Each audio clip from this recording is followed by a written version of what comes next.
వచ్చి దాడి చేసి ఆక్రమించుకున్న వాళ్ళు ఆర్యులు. ఆ దాడిని ఎదుర్కొని ఈ దేశం కోసం పోరాడిన వారు ఇక్కడి మూలవాసులు. ఆక్రమించుకున్న వాళ్ళు దేవతలుగా, ఎదిరించిన వాళ్లను రాక్షసులుగా మార్చేశారు. తిరగబడ్డ వాళ్లను ఊరి నుంచి తరిమివేసి పంచములు అని పచ్చబొట్టు వేశారు. దౌర్జన్యంగా వారికి నీచ వృత్తులు అంటగట్టారు. చదువుకు, జ్ఞానానికి వేల సంవత్సరాలు దూరం చేసి అంటరాని వాళ్ళు అంటూ ఎటూ కదలకుండా ఒళ్లంతా వేకులు కొట్టారు. లొంగిన వాళ్లను కలిపేసుకున్నారు. అధికారం, ఆధిపత్యంలో భాగం చేసుకున్నారు. ఈ దేశ రక్షణకు బలైన వాళ్లే మనువాదుల దృష్టిలో అంటరాని వాళ్ళు. ఏం దుర్మార్గం ఇది! దక్షిణాఫ్రికాలో తమకు జరిగే అవమానాలు గ్రహించే భారతీయులు స్వదేశంలో చేస్తున్నదేమిటి? ఈ సవర్ణులు మనల్ని అర్థం చేసుకోరు.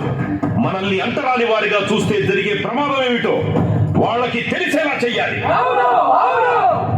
యుద్ధానికి సిద్ధమైతే తప్ప మన హక్కులు మనం పొందలేం. మనమిప్పుడు సాంఘిక, రాజకీయ హక్కుల కోసం పోరాడాలి. బ్రతిమిలాడితే ఏ హక్కులు రావు. అవి పోరాడి సాధించాల్సిందే. నోరు లేని మేకల్లే బలిస్తారు, సింహాలను బలివ్వరు.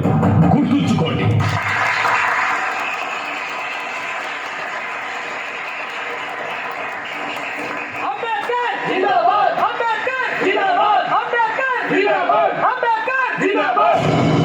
ఇక్కడే చౌదార్ చెరువు నీళ్లు తాగాం.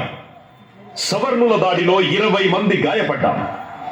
మనపై దాడి చేసిన వాళ్ళకి శిక్ష పడ్డా వాళ్లలో ఏ మార్పు రాలేదు. మన ఈ సమావేశానికి స్థలం దొరకకుండా చేయడంతో అది రుజువయ్యింది. ముస్లిం సోదరుల సాయంతో ఈ స్థలం దొరికింది. ప్రపంచంలో ఎక్కడా ఇంత నీచమైన అంటరానితనం లేదు. మనుషులను పశువుల కన్నా హీనంగా చూసే మనిషి జాతే లేదు. హిందూ సమాజంలో అసమానతలకు దారితీసిన ఈ వర్ణ వ్యవస్థను సర్వనాశనం చెయ్యాలి. మనుషులంతా అమ్మలకే కదా పుడతారు. ముఖం నుండి బ్రాహ్మలు, భుజాల నుండి క్షత్రియులు, తొడల నుండి వైశ్యులు, పాదాల నుండి శూద్రులు పుట్టారట. వీరికంటే హీనులైన పంచములు ఎక్కడి నుంచి పుట్టారు? నిమ్న జాతుల వాళ్ళు సహజ రీతిలోనే పుట్టారు. నీచమైన వృత్తులకు మనలను బందీ చేసిన